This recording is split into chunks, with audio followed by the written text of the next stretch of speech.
Sejam todos mais uma vez bem-vindos para o nosso estudo da Bíblia. Estamos estudando a carta aos Efésios por meio deste guia aqui. Hoje chegamos ao estudo de número 10. Provavelmente um dos estudos mais bonitos, se não o mais emocionante, o mais bonito deste trimestre. Veja o título: Maridos e Esposas Juntos na Cruz. Quem não gosta de uma linda história de amor? E que tal viver uma linda história de amor com seu esposo ou a sua esposa? É o que nós vamos estudar nesta semana. Veja aqui o nosso esboço resumido. Semana passada iniciamos o estudo do capítulo 5, o Código Ético e Moral da Nova Aliança. Hoje prosseguiremos, né? Qual é o estilo de vida do novo homem? Semana passada estudamos sobre o vocabulário cristão, o vocabulário do novo homem. Hoje iremos estudar qual é o relacionamento do novo homem no casamento, como a mulher trata o marido, como o marido trata a sua esposa. Então, parte de domingo, conselho para esposas cristãs e também para os esposos, não é mesmo? Efésios capítulo 5, verso 21. O que Paulo quis dizer ao exortar os membros da igreja a se submeter uns aos outros? Como entender esse conceito? Vejamos então Efésios capítulo 5, 21. Sujeitando-vos uns aos outros no temor de Cristo, sujeitando-vos uns aos outros. Então, antes de entrarmos naquele trecho muito famoso, né, como alguns não gostam e outros gostam muito dessa passagem, que as mulheres devem ser submissas, né, ao seu marido, está um comando para que todos sejam submissos, para que todos sejam sujeitos uns aos outros no temor de Cristo. Todos quem? Todos a igreja. Isso aqui já vamos começar a entender o texto sobre marido e mulher. Vejamos os textos auxiliares que eu coloquei ali. Mateus 23, 6 a 12. Está falando dos fariseus. Amam o primeiro lugar nos banquetes e as primeiras cadeiras nas sinagogas, as saudações nas praças, os tapinhas nas costas, os serem chamados mestres, doutores, né, pelos homens. Vós, porém, não sereis chamados mestres, porque um só é o vosso mestre, e vós todos sois irmãos. Esse é o trecho principal da teologia. Vós todos sois irmãos. Não deve existir espírito de dominação. Não deve existir o espírito de governo. Um irmão querendo governar o outro. Um querendo governar a igreja, querendo governar a comissão, querendo governar a associação, querendo governar uma mesa administrativa. Não deve haver esse espírito, né? Todos vós sois irmãos. A ninguém sobre a terra chameis vosso pai, porque só um é o vosso pai, aquele que está no céu. Nem sereis chamados guias, porque um só é o vosso guia, Cristo. Mas o maior dentre vós será o vosso servo. Quando todos chegaram ali no cenáculo e cada um pensou, eu vou lavar o pé de Pedro? Ele se acha, né? Eu vou lavar o pé de João, ele é o mais novo, eu sou o mais velho, né? Eu vou lavar o pé daquele outro? Não, vou sujar a minha roupinha, né? O maior dentre vós será o servo. Quem era o maior? Era Jesus. O que Jesus fez? Jesus começou a lavar os pés e eles começaram a ficar com a face vermelha. Quem a si mesmo se exaltar será humilhado, e quem a si mesmo se humilhar será exaltado. Eu estava olhando os sermões que foram proferidos na Assembleia Geral de 1893. Esse livro, todos os sermões de A.T. Jones estão reunidos em uma obra chamada A Mensagem do Terceiro Anjo. Está de graça no seu celular, dentro do aplicativo do Espírito de Profecia, do E.G.W. Writings, né? Os escritos de Ellen White. Está de graça ali, A Mensagem do Terceiro Anjo, 1893. E A.T. Jones, no seu primeiro sermão, trabalha o outro texto ali, que é Mateus 18, 1 a 5. Aquele que quiser entrar no reino dos céus deve ser como essa criança. Então, ele fez o primeiro sermão para dizer assim: não deve ninguém aqui querer achar que sabe mais, aquele que acha que sabe mais. Então, assim, cuidado, talvez ele pode incorrer em um erro. Ouça, investigue tudo, reflita, não esteja pronto a falar, pronto a rebater. Por quê? Porque alguns anos atrás, em Minneapolis, ele e outros trouxeram uma mensagem e os outros iam para o quarto e caçoavam e riam dos sermões, das pregações, e o irmão já falava um texto, o outro já queria rebater, isso aqui não pode ser, eles estão dando outro rumo à igreja. Então, o primeiro sermão dele fala assim: vamos conversar, mas não para debater, para ouvir, cada um vai ouvir uma ideia, cada um pense de si mesmo como uma criança, sujeitando-vos uns aos outros, para que não haja briga, disputa, debate. Esse não é o nosso propósito, né? Então, devemos nos sujeitar uns aos outros na igreja. Não pode haver o primeiro ancião que manda, é a diretora do ministério da mulher que governa, é aquele espírito controlador. Não, o povo de Deus não deve ter ninguém assim que tenha esse espírito controlador, que manda, que faz. Não. Né? A irmã White escreveu muito, mas muito sobre esse tema. Em muitos livros ela vai tocar nesta temática. Como eu estava lendo os materiais de 1888, né, em todos os volumes ela fala muito sobre o espírito de controlar. Agora vamos para o verso 22. As mulheres sejam submissas ao seu próprio marido. Então agora o marido manda, o marido ordena, o marido governa, o marido controla, é isso? Não, nós já vimos que, né, dentro da igreja mesmo devem todos se sujeitar uns aos outros. Mas o marido é o cabeça, e por ele ser o cabeça, ele é o líder. Ele é líder espiritual. Se o seu marido chama você para fazer culto, vai lá. Se o seu marido fala, olha, nós precisamos, né, tomar esse rumo na nossa vida, a mulher deve conversar com o marido, mas a última palavra, e cuidado com essa expressão aqui, né, a direção da família Deus confiou ao marido. Agora tem muito marido que não quer dirigir a família, né? É a mulher que fala, ô homem, vamos fazer o culto. E o marido acorda e o marido tá lá dormindo, e a mulher que tá, né, cozinhando, levando as crianças, né? Mas aí na hora do vamos ver, a mulher deve ser submissa ao marido. Veja o verso do texto aqui. As mulheres sejam submissas ao seu próprio marido, como ao Senhor. Então, as mulheres, assim como são submissas ao Senhor, também devem ser submissas ao marido. Agora vem a pergunta. E o marido, o maridão, né? Ele está um pequeno Cristo, ele está, assim, representando a pessoa de Jesus no lar, ele está amando a esposa como Cristo ama ele é paciente com a esposa como Cristo é paciente com ele, né? Ele perdoa a esposa como Cristo perdoa, ele está sendo um Cristo para a sua esposa. Qualquer esposa vai querer docilmente se submeter a um Cristo. Mas você tem que ser esse Cristo, viu, marido? Então, vamos para o próximo texto aqui. Porque o marido é o cabeça da mulher, como também Cristo é o cabeça da igreja. E este mesmo é o salvador do corpo. Agora a pergunta aqui. Cristo força a igreja? Eu sou o cabeça, então olha, vai lá. Eu mandei abrir a porta. Cristo faz isso. Olha só. Eis que estou à porta e bato. Se alguém ouvir a minha voz e abrir a porta, eu entrarei. Cristo não força a igreja. O marido não deve forçar na mulher. O marido não deve praticar violência, nem verbal, muito menos física. Ok? Violência física nem se discute. Eu nem preciso justificar isso aqui, levantar a mão, né? Agora existe a violência física, é ameaça emocional, a manipulação emocional, né? Gritar, ameaçar, não dar dinheiro para a esposa. Então, isso aqui eu nem preciso justificar, isso tudo tá errado.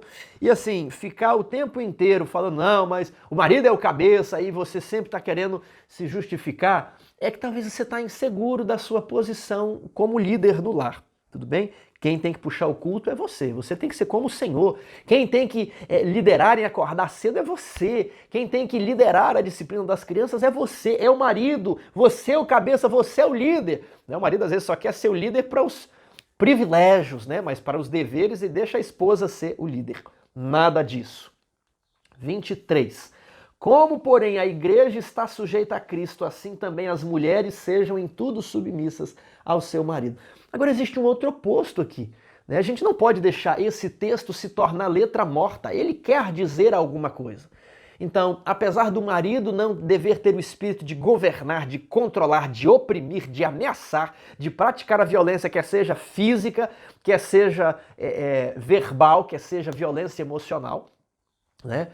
As mulheres não podem ir nesse espírito feminista que cerca o mundo e querer um homem fraco, um homem frouxo. O espírito feminista, ele não está querendo valorizar as mulheres, né? Porque votar, as mulheres podem ter o trabalho, as mulheres podem de muito tempo ter o seu trabalho, né? Não se trata disso. Se trata de governar sobre os homens. O feminismo se trata de um enfraquecimento masculino. O feminismo se trata de odiar o homem. Eu um dia vi na internet algo muito interessante, duas mulheres conversando e uma perguntando, uma era feminista e a outra não, por que o feminismo, por que você não é feminista? Ela falou assim, olha, porque vocês não são em prol das mulheres, vocês são contra os homens. E é muito diferente isso. Porque quando tem uma mulher com uma criança passando mal, essa mulher ela tem que trabalhar fora. Ela fala, nós sempre podemos trabalhar fora, né? Mas é porque a gente precisa, principalmente na periferia. Era uma mulher de periferia. Ela falou, olha, a gente gostaria de ficar em casa, né? Mas a gente acaba tendo de trabalhar fora para completar a renda. E às vezes tem um filho de uma mulher pobre da periferia que fica doente. E essa mulher tem que ir para o hospital, passar a noite com o filho, falta o emprego, ou no outro dia tem que ir para o emprego, ficou a noite inteira acordado, dormindo naquelas cadeiras de metal no hospital. Não sei porque tem a cadeira do acompanhante, tem que ser tão dura, né? Aí ela perguntou, vocês feministas não vão lá no hospital ajudar a mulher? Aquela que está com seu filho. Eu quero ver, quem vai lá são as católicas, são as batistas, são as adventistas, é o pessoal da ADRA, as igrejas, são os evangélicos que vão lá dar o suporte para essa mãe que está com o filho doente no hospital. Cadê o feminismo nessas horas? Então cuidado, porque deve haver um espírito dócil nas mulheres, um espírito de submissão. O homem não deve abusar da sua posição de liderança, mas a mulher não deve ser uma mulher revoltosa, difícil, né, como um bicho bravo, ali como um animal selvagem, não. Né? Ela deve ter o espírito dócil. Veja esse texto dos Testemunhos para a Igreja, volume 7, página 47. Nem o marido, nem a mulher deve tentar dominar. O Senhor expressou o princípio que orienta este assunto. O princípio nós veremos logo mais em Efésios.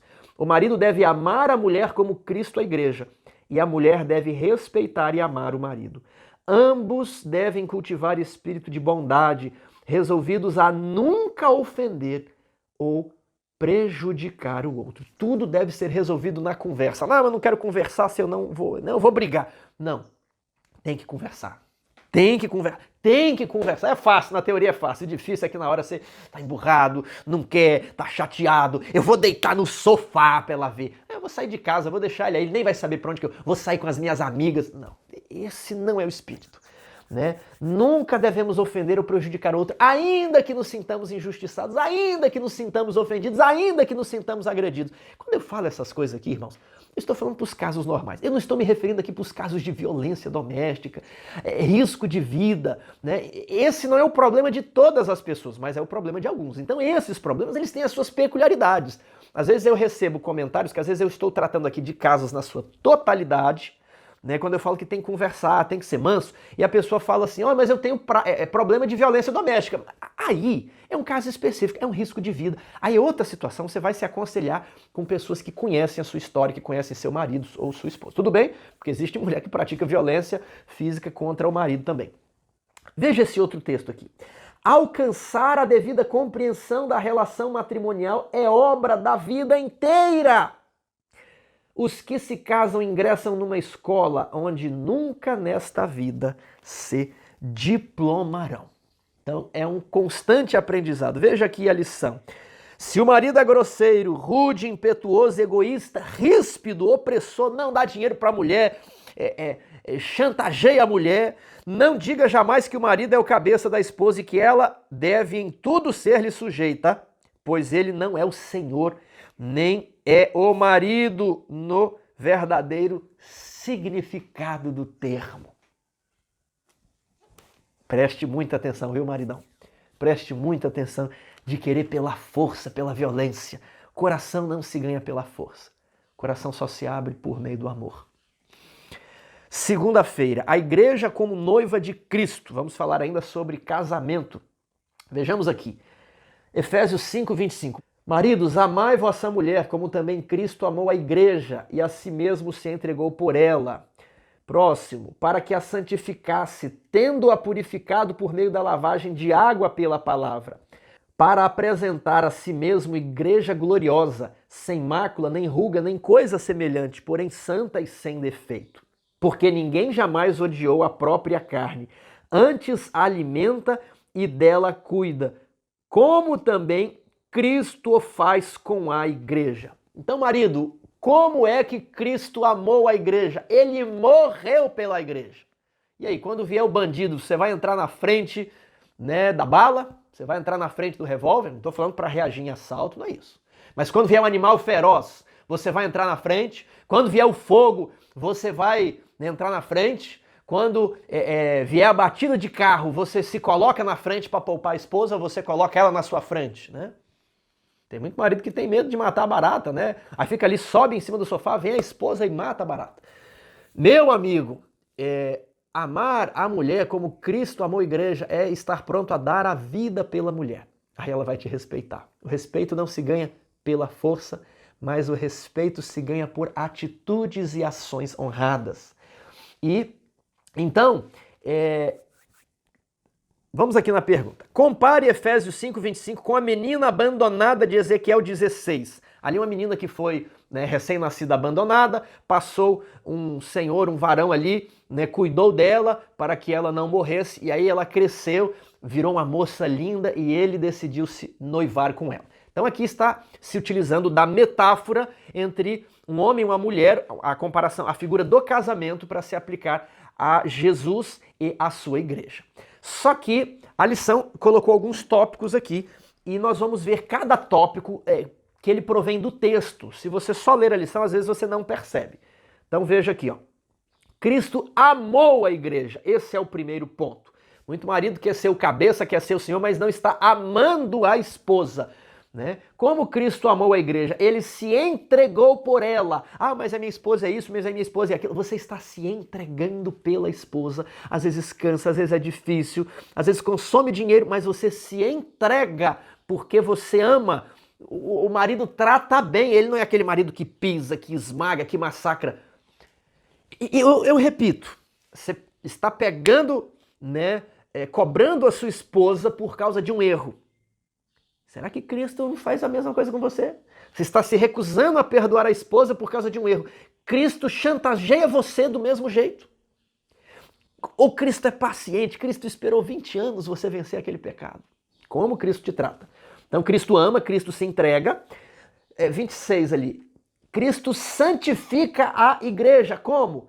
Pela palavra. Esse aqui já é o ponto 3. Ele lava a sua noiva. Lava como? Pela palavra. Marido, você tem que estudar a Bíblia com a sua esposa. Normalmente os homens gostam mais do estudo detalhado da Bíblia.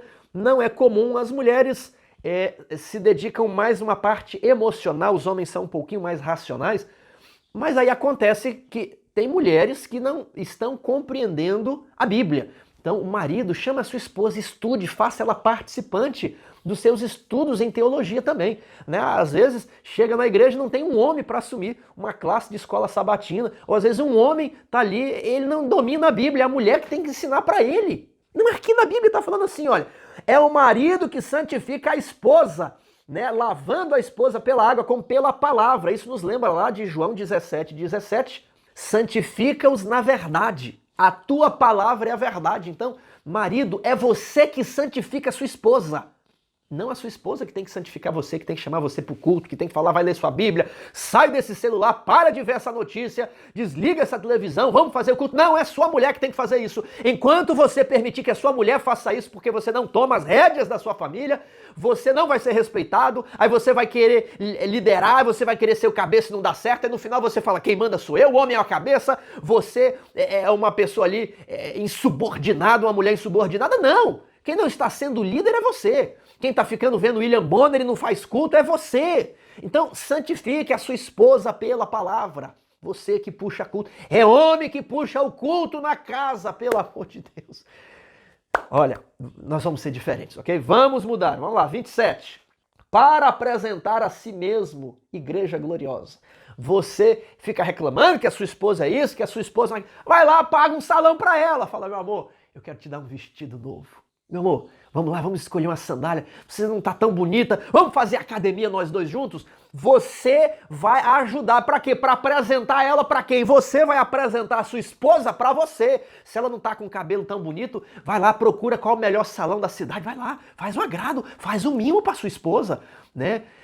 Se você achou que ela subiu de peso, vai lá, vamos fazer caminhada junto, vamos para academia junto. Não fique só reclamando, porque Cristo faz isso para a igreja. Ele purifica a igreja para apresentar a igreja para quem? Para Ele mesmo. Não fique só exigindo, vai lá e dê uma força para sua esposa também. E como a igreja vai ficar gloriosa? Como? Sem mácula, nem ruga, porém santa e sem defeito. Você quer participar da noiva de Cristo? Você quer participar do reino de Deus, do reino dos céus? Você quer participar da igreja triunfante? Então você precisa entrar no esquema. Você precisa entrar nessas condições aí. Sem mácula, sem ruga, porém santa e sem defeito. Você vai crer. Isso nos lembra lá de Efésios 4, 2 e 13, onde nós somos aperfeiçoados, o varão perfeito que cresce até a estatura de Cristo. Né? Isso nos lembra lá de Efésios 6, 13, que quando nós tomamos a armadura de Deus, nós venceremos tudo e permaneceremos como inabaláveis. Inabaláveis é o que não se abala. Né? Cria em mim, ó Deus, um coração puro e restaura dentro de mim um espírito inabalável. Esse soldado aqui, ele tem que ser inabalável e Deus pode fazer você, né, um participante da igreja inabalável, porque a igreja vai ser sem mácula nem ruga, porém santa e sem defeito. E se você não quer ser santo, você não vai poder participar da igreja. Se você não quiser abandonar os defeitos de caráter, você não vai poder participar da igreja triunfante. Muito cuidado. Então tivemos aí essa comparação do casamento. Terça-feira, e olha o que eu separei aqui.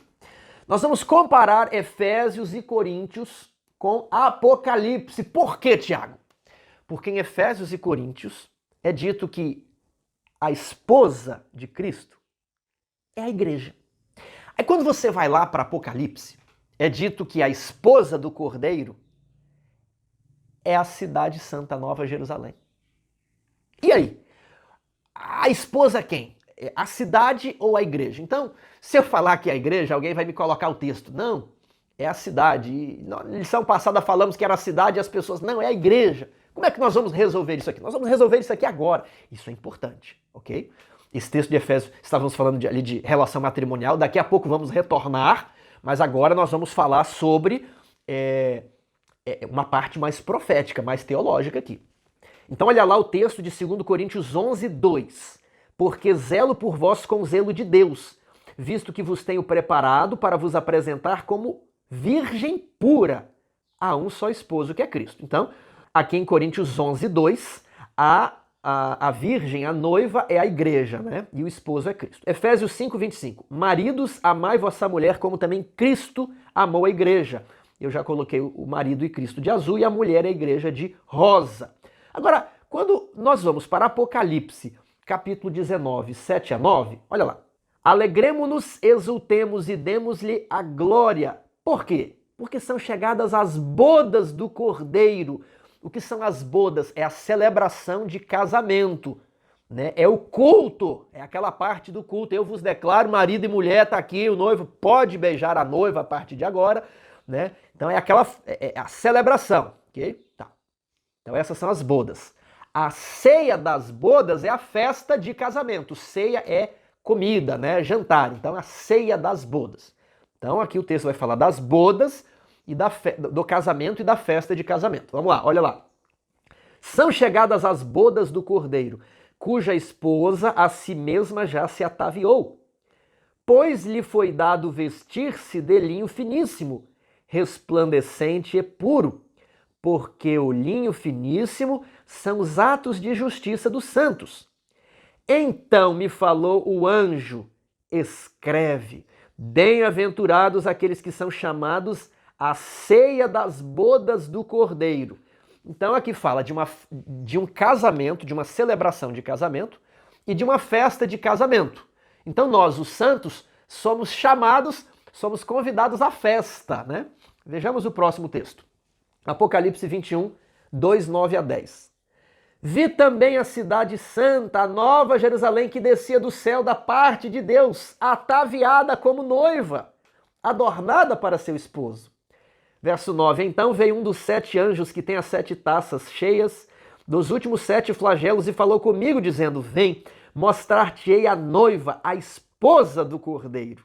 E me transportou em espírito até uma grande e elevada montanha e me mostrou a santa cidade Jerusalém, que descia do céu da parte de Deus. Então, quem é a noiva do Cordeiro? É a cidade, a Nova Jerusalém? Apocalipse diz que é.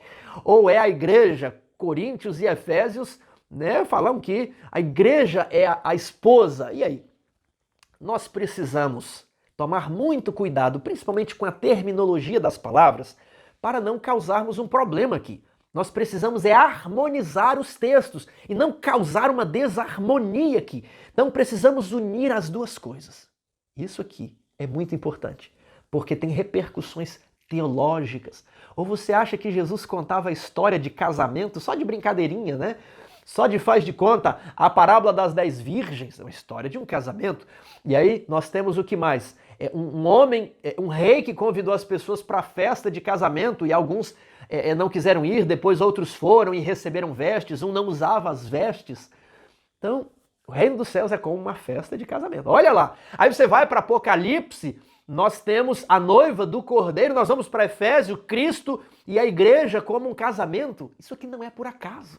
Você só precisa saber montar as peças. Isso aqui faz parte da doutrina do santuário, do juízo investigativo. Do juízo investigativo? Você achou que santuário era só estudar, né? Ali fazia o serviço típico, aliás, o serviço diário, o serviço anual, você achou que era só isso? Não, tem mais coisas, são muitas peças. E o problema é que, como adventistas, estamos perdendo o encaixe dessas peças. Por isso, nós vamos publicar um livro. Eu só preciso ter tempo de revisar o livro. Mas já está tudo prontinho, só preciso revisar e mandar para a gráfica. Mas vai ser sobre o santuário, vai ser sobre todos esses temas de alguém da igreja que está harmonizando tudo isso, texto com texto. Não tem nem irmão White ali, esquece que tem espírito de profecia ali. Ali é só Bíblia, porque a nossa doutrina ela é bíblica. E o que foi que aconteceu? Acompanhe comigo aqui no slide, olha só. Todas as demais denominações acreditavam que a cerimônia de casamento, as bodas, ocorreria por ocasião da volta de Jesus.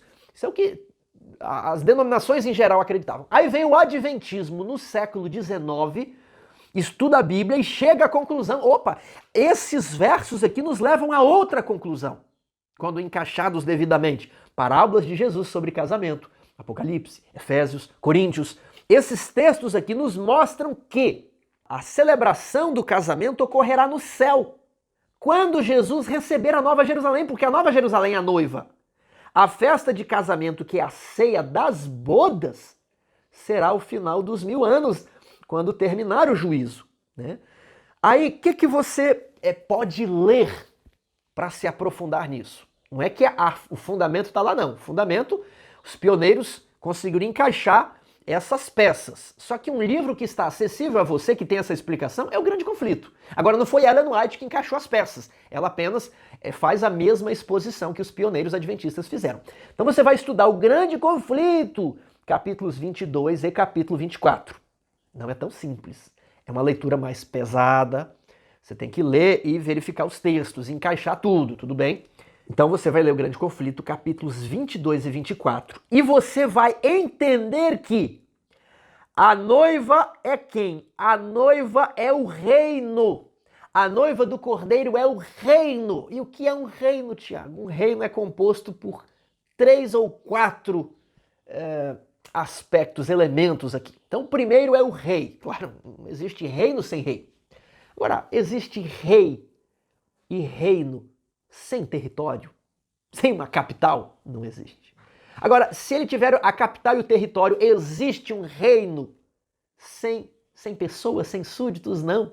Então, nesse reino existe também uma lei, a lei do reino. Tudo está junto. Mas vamos memorizar aqui. O rei, o território e os súditos, as pessoas. Quem é a noiva? A noiva é o reino. E o reino não é apenas o território e nem apenas a igreja. O reino é a igreja. Aliás, a noiva é a igreja. A noiva é a cidade. Mas não apenas a cidade e nem apenas a igreja. É aqui que nós vamos harmonizar os textos. Vou repetir. Em Efésios, a noiva é a igreja. Em Apocalipse, a noiva é a cidade. Mas não é apenas a cidade em Apocalipse e nem apenas a igreja em Efésios. A noiva é a cidade e a igreja.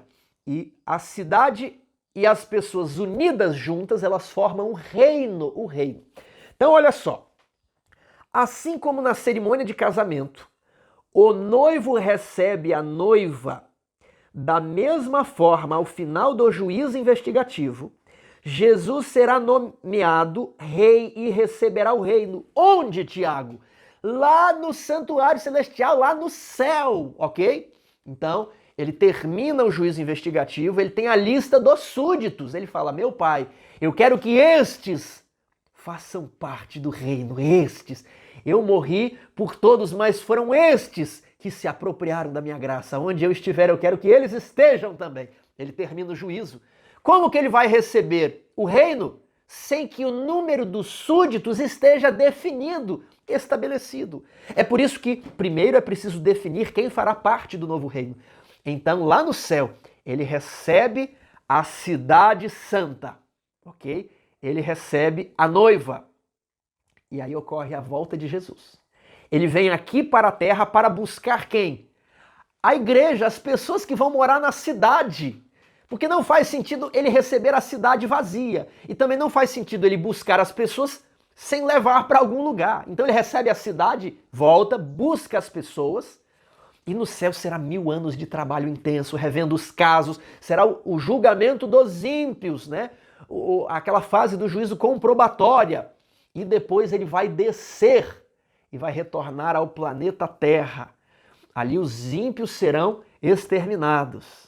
E agora a terra será renovada, novos céus e nova terra. O Jardim do Éden retorna. O Jardim do Éden é a cidade santa, tudo bem? A árvore da vida retorna a esse planeta. E Jesus fala, meus amados irmãos, agora nós vamos celebrar. Agora é a nossa festa. Agora é a hora da ceia, das bodas do Cordeiro. Então, olha só. Assim como na cerimônia de casamento, o noivo recebe a noiva, da mesma forma, ao final do juízo investigativo, Jesus será nomeado rei e receberá o reino. Deus dará o novo rei no Jardim do Éden para o Jesus homem. Ele na posição de novo Adão, porque ele não é um outro, um anjo, é claro que ele é Deus, mas ele conquista esses méritos como homem, como um descendente de Adão, como o filho da mulher. Então ele, na posição de novo Adão, após buscar os redimidos, retornará com eles.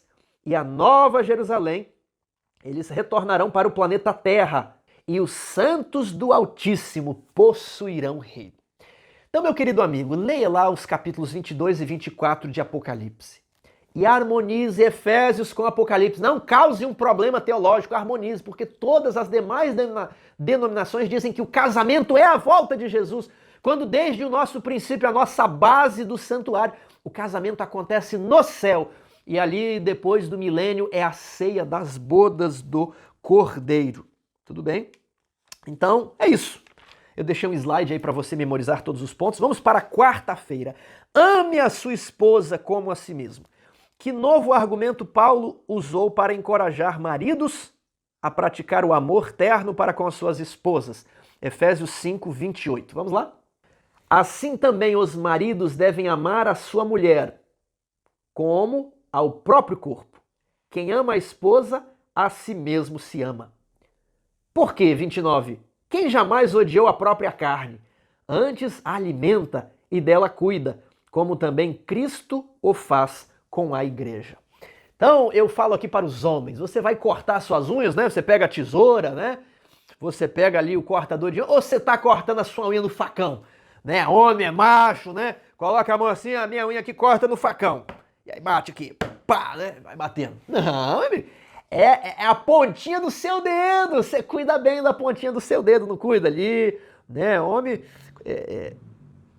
não tem esse negócio de ficar cuidando de unha, ele mesmo corta aqui, mas ele cuida da ponta do dedo, machuca, né? Aí como é que você faz a sua barba? Você tá fazendo a sua barba ainda com canivete?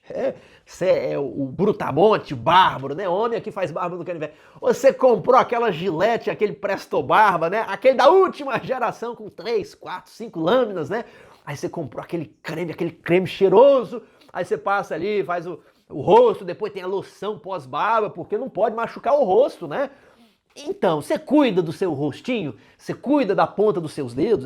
Você cuida, né? O próprio corpo. E aí, por que tem gente que não cuida da mulher?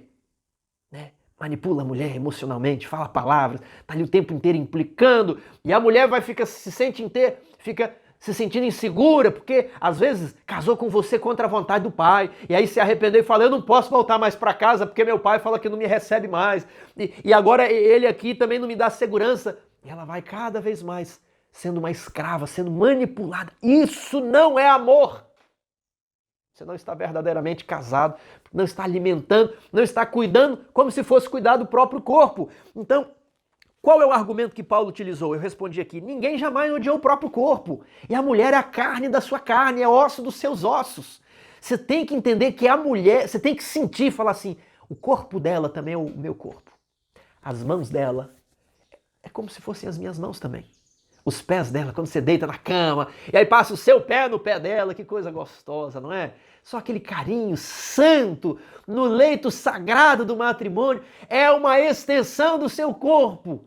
E se é uma extensão do seu corpo, trate a sua esposa como você também trata os seus membros, o seu rosto, o seu tronco, o seu corpo, né? Alimente e cuide bem do corpo.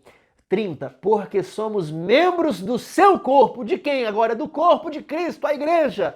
E olha esse texto que está lá nos materiais de 1888, página 1708.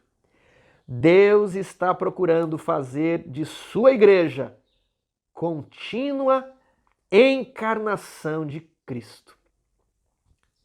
Você deseja ser uma encarnação de Cristo?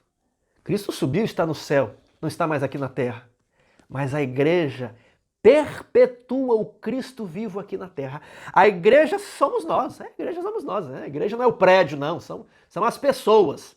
Mas é claro, as pessoas reunidas num corpo organizado, mas a igreja é feita de pessoas, a igreja que Cristo fundou. Então é você, não é o prédio que tem que ser em contínua encarnação de Cristo, é você. E tudo vai começar no lar. Infelizmente, eu já sou ancião de igreja há muitos anos e nós ouvimos muitos relatos sobre a conduta no casamento de líderes de igreja, professores de escola sabatina, anciãos e até mesmo pastores, que não estão amando a sua esposa. Às vezes é aquela coisa mais linda no sábado. Parece que guarda os mandamentos, discute, mostra a lei na Bíblia, estudo bíblico dos estados dos mortos. Mas sabe o que a mulher dele fala? Não estou falando de um caso específico, mas é um resumo de muitas experiências que eu vi na Bíblia. A mulher dele não consegue se converter. Que ela fala assim, eu não quero essa espiritualidade para mim. Não me convence. Se igreja é isso daí, eu estou fora. Não quero. Veja esse texto aqui. Está também nos materiais de 1888, página 951. Cristo diz, se guardardes os meus mandamentos, permanecereis no meu amor. Podeis dizer, eu guardo os mandamentos. De fato, guarda. Saul veio ao encontro de Samuel e, quando reprovado, declarou, né, também, olha, Samuel, eu guardo os mandamentos do Senhor. 1 Samuel 15:13. Cumpris os princípios dos mandamentos de Deus em vossa casa, em vossa família. Nunca manifestais rudeza, malícia, falta de polidez no círculo familiar. Se manifestardes indelicadeza em vossa casa, não importa quão elevada possa ser vossa profissão. Elevada, assim, professor de escola sabatina, ancião de igreja, pastor, presidente, diretor de sei lá o quê, missionário, não importa.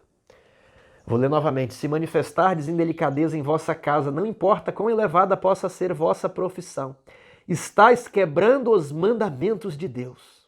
Não importa o quanto possais pregar os mandamentos a outros, se deixardes de manifestar o amor de Cristo em vossa vida doméstica, sereis um transgressor da lei. Que terrível. Porque o caráter se mostra no lar. Aqui a gente não disfarça. Aqui a gente é quem a gente é. Por que estou dizendo isso, meus amigos? Porque é difícil e não é fácil. Quando eu me casei com a Fernanda, nós ficamos 5 anos brigando. Eu conto isso sem medo, porque nós já superamos essa fase. Eu conto isso para ajudar os casais que talvez estejam como nós. Porque um dia um casal falou, olha, teve o período de adaptação e assim foi muito difícil, mas hoje a gente está bem. E a gente, puxa, você teve um período de adaptação? Ah, então talvez seja isso, talvez há esperança para nós. Então eu quero contar isso aqui para colocar esperança com vocês. A minha esposa era do Ceará, é do Ceará, né? Ela nasceu lá, eu sou capixaba do Espírito Santo. Então ela fala de um modo diferente, eu falo de outro jeito, costumes diferentes. E a família dela nasceu e cresceu de um jeito, a minha. E quando você é recém-casado, você tende a projetar as funções de marido e mulher, os papéis de cada um, com base no que você viu nos seus pais. E a organização da minha família é uma, a organização da família dela é outra. E ela olhava para mim, refletindo o que ela aprendeu dos pais dela em mim, e eu olhava para ela querendo que ela repetisse a organização da minha família. E nós queríamos, talvez, governar um ao outro. Né? E aprendemos, com o passar do tempo, a conversar. Sabe por quê? Porque o divórcio nunca foi uma opção entre nós. Às vezes vem a tentação, Senhor, não tem como, eu acho que esse casamento não vai para frente. Não, mas o divórcio não é opção, ele não está na mesa, não existe, ou vai ou vai. Briga também não é uma opção, então temos de conversar. Mas nós vencemos pela graça de Deus, é possível vencer. Só que é muito difícil dentro de um casamento, é muito difícil você manter a calma, você manter a mansidão, você nunca elevar a sua voz. Mas nós estamos treinando. E eu e a Fernanda já melhoramos muito, muito. E aí quando nós estávamos bem avançados, vinham os filhos, e os filhos, a Fernanda diz, é muita santificação, tem que estar muito cheio do Espírito Santo, e é isso mesmo, tem que estar. Você não pode perder a paciência, você não pode perder o controle, nem por uma vez.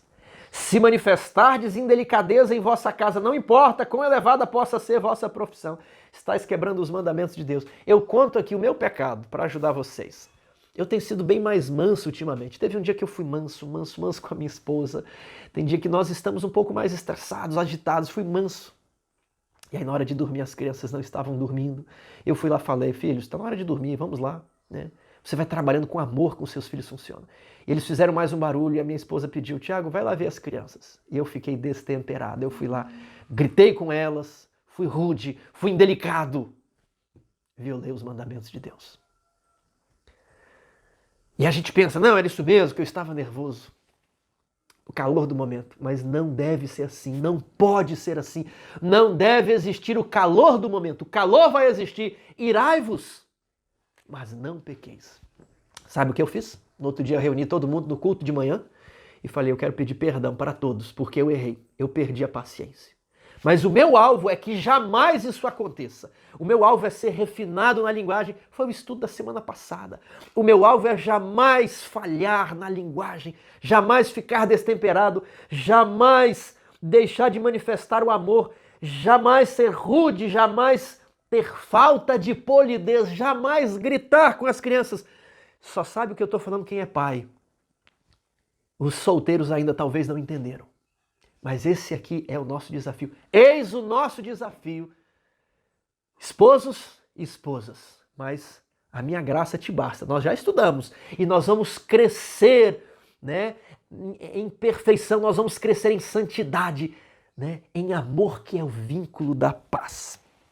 Vamos adiante. Quinta-feira, uma só carne. Estude o relato da criação. O que ocorre na história antes da declaração de que o marido e a mulher são uma só carne? Ele pediu para ler ali Gênesis 2, 15 a 25. Você vai ler isso daí. Eis porque deixará o homem a seu pai e a sua mãe, e se unirá à sua mulher, e se tornarão os dois uma só carne. De onde foi que Paulo tirou isso? Lá de Gênesis. E o que aconteceu antes dele deixar pai e mãe?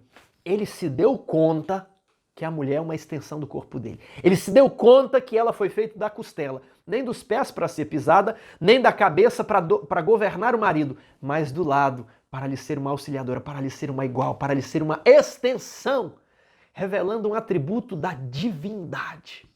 Duas pessoas em um só matrimônio, assim como há três pessoas na divindade de um só Deus. O matrimônio, ele deve refletir esse atributo inefável da divindade. Então, antes dele deixar pai e mãe, ele se deu conta que a mulher é uma extensão do corpo dele. Isso aconteceu, de fato, com Adão. Mas a minha mulher era cearense e eu era capixaba. A genética nossa não é tão próxima, é até mais distante. Mas nós precisamos reconhecer que ela é uma extensão do nosso corpo. Por isso eu chamei-la para minha casa, para santificá-la pelo estudo da palavra, para alimentá-la, para cuidar bem dela, para dar uma roupa, para dar um conforto. A mulher fica feliz e o marido também fica feliz em poder conceder isso à esposa. Eis porque deixará o homem a seu pai e a sua mãe e se unirá à sua mulher. Tem muito homem que quer se unir à mulher, mas não deixou pai e mãe. E eu gostaria... Deixa eu contar rapidamente aqui uma história. Eu lembro que uma das primeiras vezes que eu fui visitar a Fernanda, ela estava morando fora do Ceará. O ônibus parou uns 30 minutos da casa dela, eu tinha uma malinha e eu fui andando com essa mala, choveu, eu cheguei tudo molhado, mas eu queria me casar com ela, eu queria namorar com ela.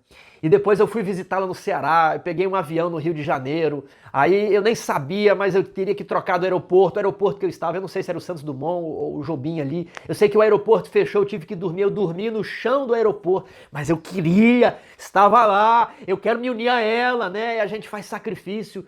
Quantas histórias de amor você já não ouviu de um rapaz que vê ali uma linda mulher e se apaixona, e então ele, olha, eu consegui um emprego, eu vou conseguir pagar o seu dote. Principalmente no Oriente o costume existe. O dote é como se fosse uma conta bancária que fica em nome da mulher, para que a mulher nunca se submeta a abusos, porque se um dia o marido abusar da mulher, ela vai lá, ela saca da conta bancária, ela é livre, ela não vai se submeter a tortura, a abusos. Então, o dote deveria ser uma poupança que ficaria para a esposa caso o marido morresse ou a abandonasse. Ela poderia sobreviver com o dote.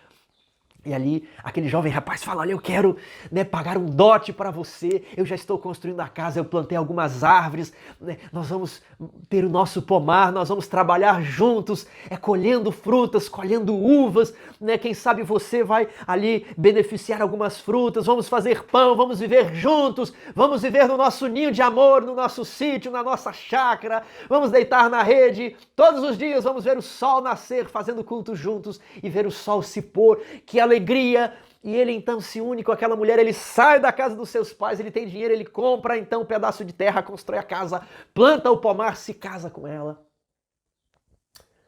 Mas um belo dia, ela se rebela contra ele, tudo que ele ofereceu para ela joga fora, ela vai embora, e ele descobre que ela se tornou uma mulher da vida, ela agora deita com qualquer um, ela agora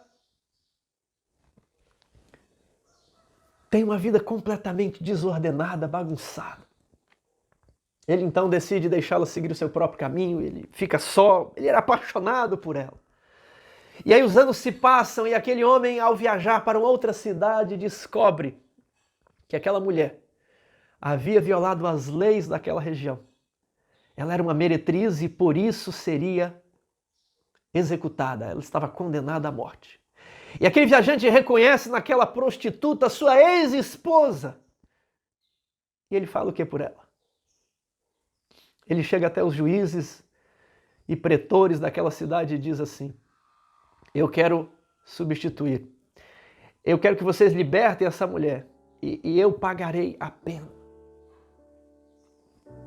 E ele morre para que ela pudesse ter uma nova chance de se arrepender. Vocês entenderam? É isso que Paulo está querendo dizer aqui. Eis porque deixará o homem a seu pai e a sua mãe e se unirá à sua mulher e se tornarão os dois uma só carne. Mas ele fala, eu não estou falando mais do casamento entre homem e mulher, eu mudei de assunto. E no verso 32 ele arremata e é um dos pontos auges da carta aos Efésios. Grande é este mistério, o mistério de Cristo. Grande é este mistério, não do marido e da mulher, mas eu me refiro a Cristo e à igreja. Grande é este mistério, mas é o mistério de Cristo. Eu me refiro a Cristo e à igreja. Cristo estava lá nas cortes celestiais.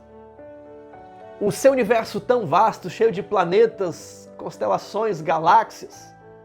E apenas um planetinha se rebelou. O planeta Terra não é visível a olho nu de fora dessa galáxia. Você tem que chegar muito perto para enxergar. É menos que um átomo, comparados na nossa realidade, para Jesus. Ele poderia esquecer, ele poderia destruir, não faria diferença diante da enormidade do universo. É menos que a ponta de um fio de cabelo, não faz diferença, você não percebe que caiu. Mas ele decidiu, eles estão condenados à morte, eles se rebelaram. Eu vou lá. Ele deixa as cortes celestiais, ele deixa o seu trono, o seu cetro, todo o seu conforto, coisas que nós nem mais imaginamos, todo o luxo, todo o esplendor da riqueza da sua glória. E ele se arrisca, se tornando um de nós, nascendo como nós nascemos. Mas não foi no hospital com médicos, anestesistas, enfermeiras, foi num curral, não tinha caminha, não tinha bercinho, ele foi colocado na manjedoura, no coxo onde os animais comiam. Depois ele teve que fugir às pressas, porque o reino dele estava sendo ocupado por um impostor, Herodes. Ele vai para o Egito e fica lá vários anos, tem que voltar para uma cidade pobre, né? Não tinha banheiro dentro de casa, não tinha água encanada, não tinha eletrodoméstico, era um trabalho pesado, mas ele se submeteu, ele como um jovem, ele se submeteu, ele aceitou, porque ele amava a sua esposa. Os anos foram se passando, e Jesus ali trabalhando na marcenaria, dia a dia, começa a pregar, é rejeitado, começa a pregar, recebe chacota, nunca chamaram ele para pregar no templo, nunca chamaram ele para ficar ali no sinédrio. Quando chamavam para a sinagoga e ele pregavam, chamavam ele de dissidente, queriam apedrejar, queriam matá-lo, mas ele amou a igreja, ele amou os seus. E um belo dia ele é brutalmente torturado. O chicote arrancava a pele das costas de Jesus. Depois colocaram um manto sobre ele. Aquele manto grudou na pele de Jesus. Depois jogaram um lençol em cima dele, batiam na cabeça dele, batiam e depois adivinha quem foi que te bateu. E ele foi se submetendo a isso. Fizeram ele carregar uma cruz, ele não tinha forças para carregar essa cruz, ele estava suando sangue no jardim do Getsêmani, ele não queria ser crucificado. Ele não queria morrer, porque ele não enxergava para além dos portais do sepulcro. Ele não sabia se ele ia conseguir. Ele não sabia se o Pai aceitaria o seu sacrifício. Ele não sabia se ele conseguiria resgatar a igreja. Ele não sabia se ele poderia voltar novamente ao Pai. Ele não sabia. É por isso que ali na cruz ele fala, Deus meu, por que me desamparaste? Eu estou tentando resgatar a igreja. Grande é esse mistério, mas eu me refiro a Cristo e a sua igreja. Ele poderia ter chamado 10.000 dos anjos naquele instante, e os anjos desbaratariam tudo aquilo. Os anjos diriam, vocês não sabem com quem vocês estão mexendo. Mas ele suportou isso. Ele estava ali com as costas naquela madeira bruta. Toda vez para ele respirar, ele se apoiava nos cravos, nos pregos. Ele se levantava para poder expandir o pulmão e depois guardava a respiração por um tempo e ficava fazendo isso. Ele já não tinha pele nas costas. Colocaram o tecido, quando tiraram a roupa, a pele saiu das costas dele. Quando ele quis beber água, ofereceram uma esponja suja. Quer beber água? Vai sorver água por meio da esponja. Ofereceram vinagre. Ele não provou. Humilharam ele de todas as maneiras possíveis e ele se submeteu porque ele amava a sua esposa. Ele não ficou irado, ele não passou a discutir, ele não falou estou certo, ele se submeteu. Nós ficaremos a eternidade para estudar isso. Grande é este mistério. Mas eu me refiro a Cristo, à igreja. Ele deixou tudo para resgatar eu e a você. E aí fica um apelo, esposas. Respeite o seu marido. Marido, ame a sua própria esposa. A mulher, ela tende, quando está chateada, a não respeitar o marido. E o marido tende a ser frio, a faltar com o amor. Mas eu apelo hoje para os maridos. Você está amando a sua esposa como Cristo amou você, como Cristo amou a igreja? Que você possa perdoar como Cristo perdoou você. Que você possa ser paciente como Cristo foi paciente com você. Que você possa amar a sua esposa, a sua família, como Cristo amou você. Que Deus vos abençoe.